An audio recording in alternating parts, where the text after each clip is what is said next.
All right. Space. Final Frontier. Yeah. We're ready to do it. Good luck, have fun. Good luck. Yeah. Let's do it.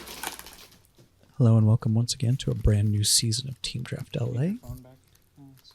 Edge of Eternities is the format this whole season, and let's crack our first pack.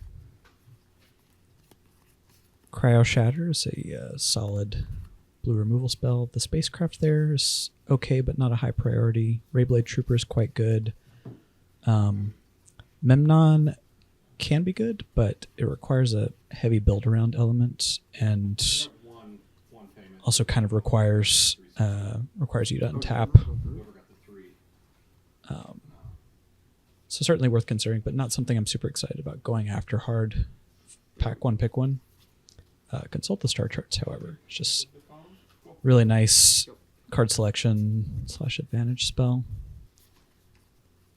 And happy to first pick it here. I also really like playing blue in this format.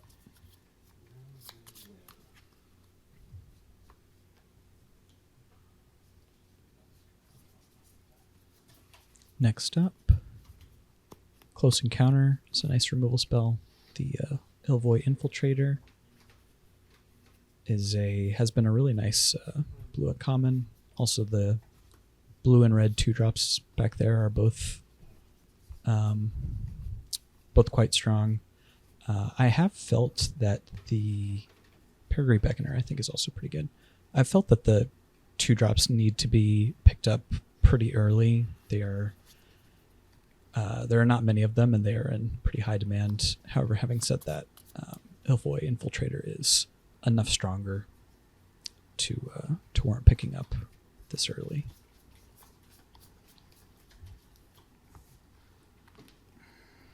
Pick 3, Auxiliary Boosters is solid. Diplomatic Relations, another decent removal spell. Timeline Color is notable.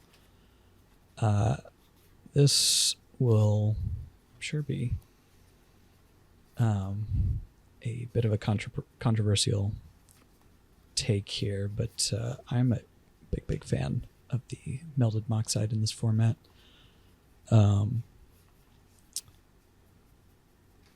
As I said, the 2-drop slot is pretty highly contested, and there's a lack of good land fixing outside of lander decks, lander heavy decks. So I think the Moxide is a 2-drop that smooths out draws, leaves behind an object that can be sacrificed either to another effect or to itself. So I think it's a good place to start early in a draft, given that there wasn't anything else really calling my name. Moonlit Meditation is not eminently playable, in my opinion. Again, not a super strong pack here. All-Fate Scroll can be, Manoliths in general can be better in a team draft. The Germinating Worm is just fine, but I think Social Engineering is probably the strongest card there, so I'm just going to take it. Pick 5, we see a Pull Through the Weft, which I haven't played with yet, but seems, like it might have at home. Not a ton else here notable besides the Drix Fate Maker, which again, having the warp cost on it, Hard Light Containment can be played as well, but having just taken my 3rd color, I'm not super excited about picking up a 4th this soon. Drix Fate Maker, just about anything that says warp on it is going to be playable just for its flexibility, being able to slot in and multiple points in the curve and gameplay. Go ahead and take that. It's a sign that green might be reasonably open here. Get our last fresh pack. We see a Banishing Light and Depressurize, both very strong removal spells, as well as a couple of solid red cards in the Territorial Bruntar and the Covland Seeker. Bruntar is, of course, quite strong. The it has the red impulsive draw effect, but guaranteed to hit a spell every time, which is quite nice.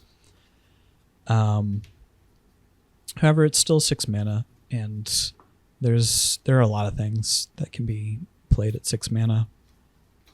It's not a mana value that needs to be prioritized super heavily.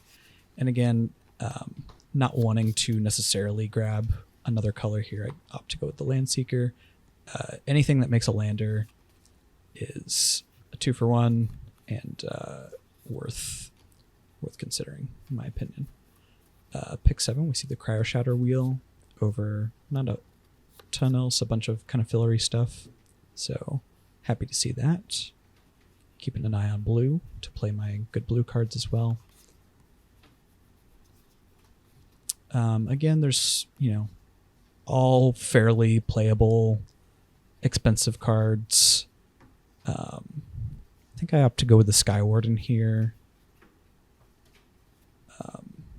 Tenderfoot is not one of the better 2-drops that I prioritize highly. Skywarden having reach can be somewhat important in team draft, where there's just not as much of the premium removal to take care of flyers, for example. Here we can see I'm kind of cluing in on maybe a blue-red deck. And so even though obviously Auxiliary Boosters and Timeline Color are both stronger cards, I think just picking up a nice premium sideboard card there makes more sense than trying to get into something new. Ice Cape Crashers, solid, replaceable 4-drop. Combat Tricks don't seem to have, they can be played for sure, but the Melt Strider's gear is something that I will play sometimes. It is a pretty significant stats boost, and the reach once again can be important in this format, I feel. And getting Sammy's Curiosity into Hemosymbic Might here. Not that they're the strongest cards in the world, but certainly somewhat signally, as they are both playable green cards. So going into pack 2, I'm certainly, or almost certainly locked into the Teamer area, but we'll see what happens here. Diplomatic Relations again. Solid would play it. I love the Dauntless Scrapbot.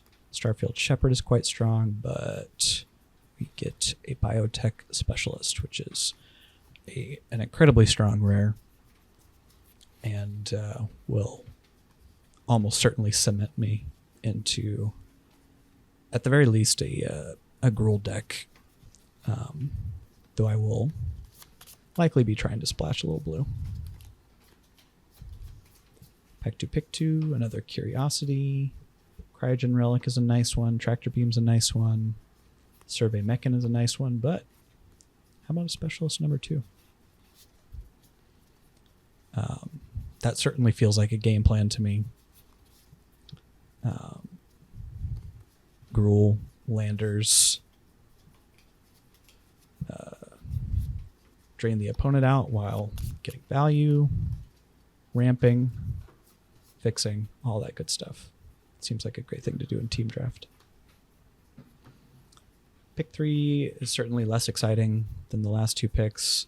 The Turbo Drone and Sky Stinger are fine but replaceable. Vote out. I am certainly lacking on interaction at this point. Again, All Fates Scroll I would consider playing in a lander heavy deck, but since I'm already in a pretty good place to be splashing around a little bit anyway, and lacking in interaction, taking the vote out seems reasonable here. I'm just kind of trying to think how comfortable I am picking up a 4th color here.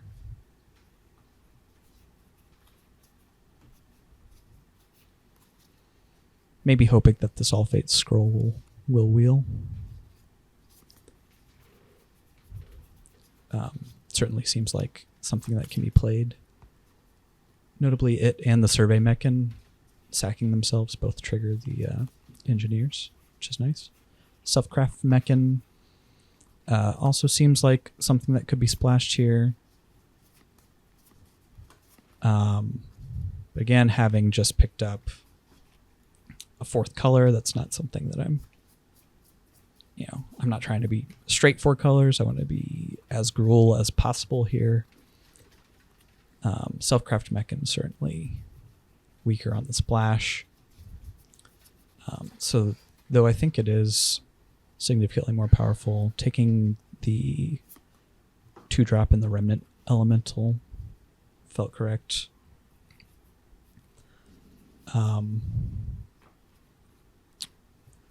It's and the weapons manufacturing is not really, it's really hard to make it work in this format, and I'm certainly not set up to do it. The Remnant Elemental, I felt, could, is best at home in the Gruul deck with all the landers, trying to beat down and burn, trigger it at least twice a turn sometimes.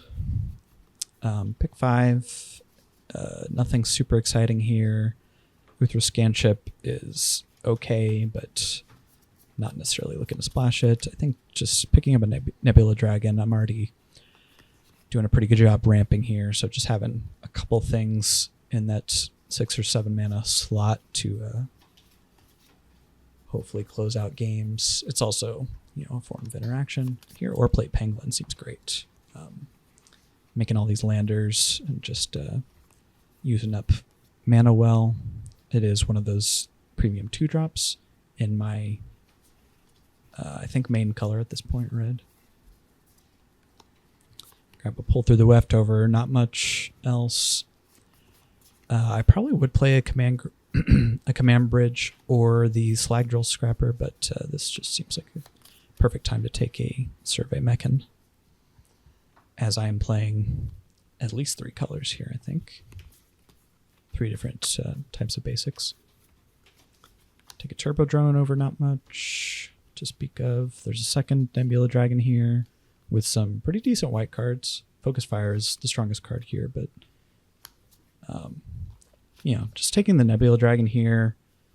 If I don't get any other top end in pack 3, then I will feel pretty okay with what I've got already. So feel okay picking that up here. Sky Stinger again, not my favorite, but potentially sideboardable.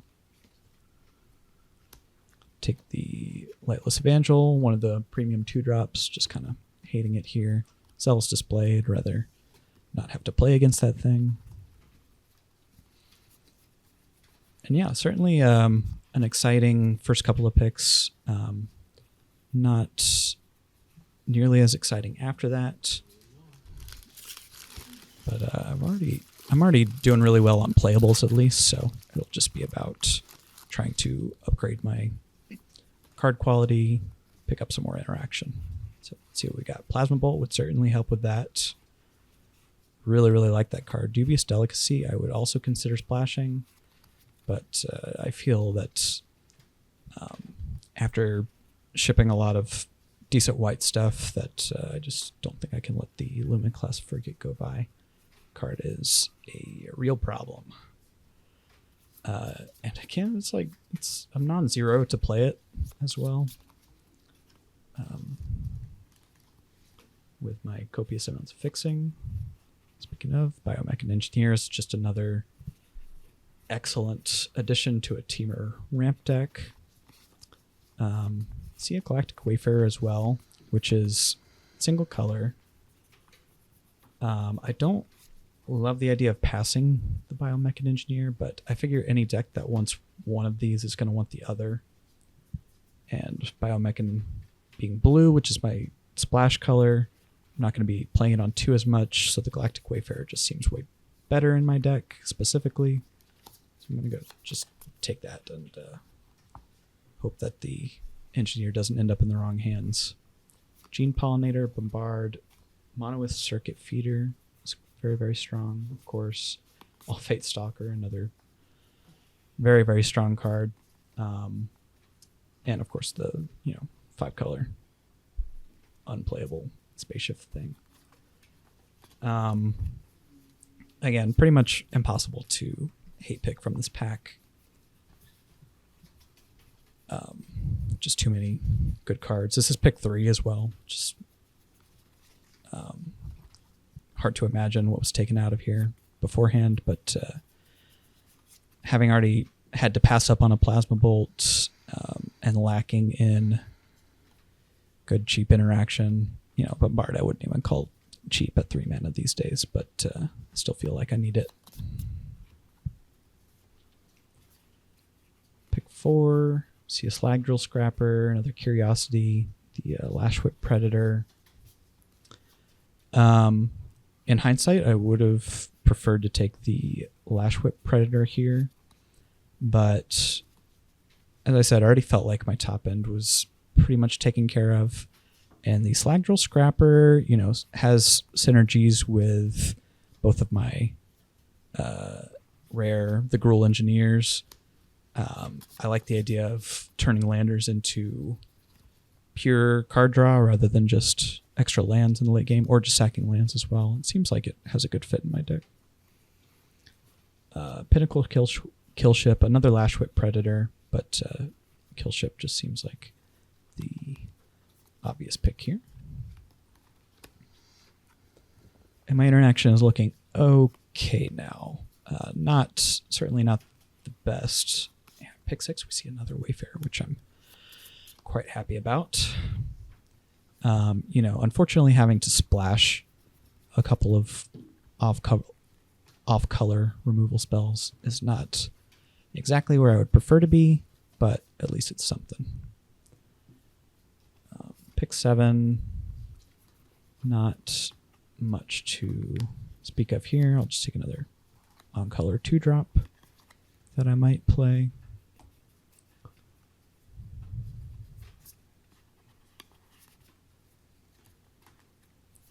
And we are winding down here. It's another command bridge, but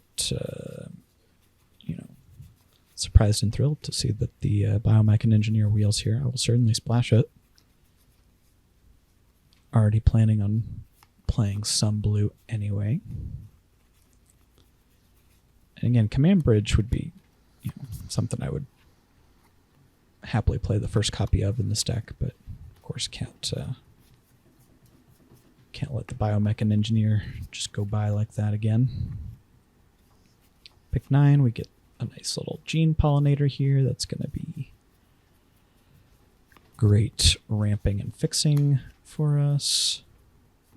Don't know what I'm doing with the pack here, just having fun. I don't know.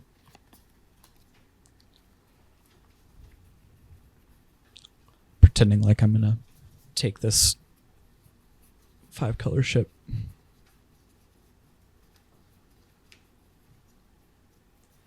The Ilvoy Infiltrator is probably not going to be splashed at this point. This doesn't seem like the deck for it. And unfortunately, Consult the Star Charts requiring double blue to be kicked means it's not going to make the cut here either, which I'm very sad about. I don't end up playing the Lumen class frigate either. Here real quick. Voidforged Titan and Dockworker Drone are the hate pick options here. I opt to go for the 2-drop. The Dockworker Drone can be quite annoying to deal with cleanly. Voidforged Titan can be annoying as well, but at least it costs 5 mana. And comes down at a point in the game where it can be dealt with. Here's roughly what we're looking at. Like I said, the Consult the Star Charts didn't make it in, unfortunately, but and neither did the Lumen class frigate, but pretty solid teamer ramp lander deck here, I think. Next up is Mike. Mike and Alex both ended up in Izzet with Memnons. If you recall back in Aetherdrift, they both ended up in Izzet with Boommobiles once. Here's Alex's take on it. And there's a Kitty. thank you so much for watching. Let me know what you think. I've got some card draw. I've got a Code Cracker Hound. My boy.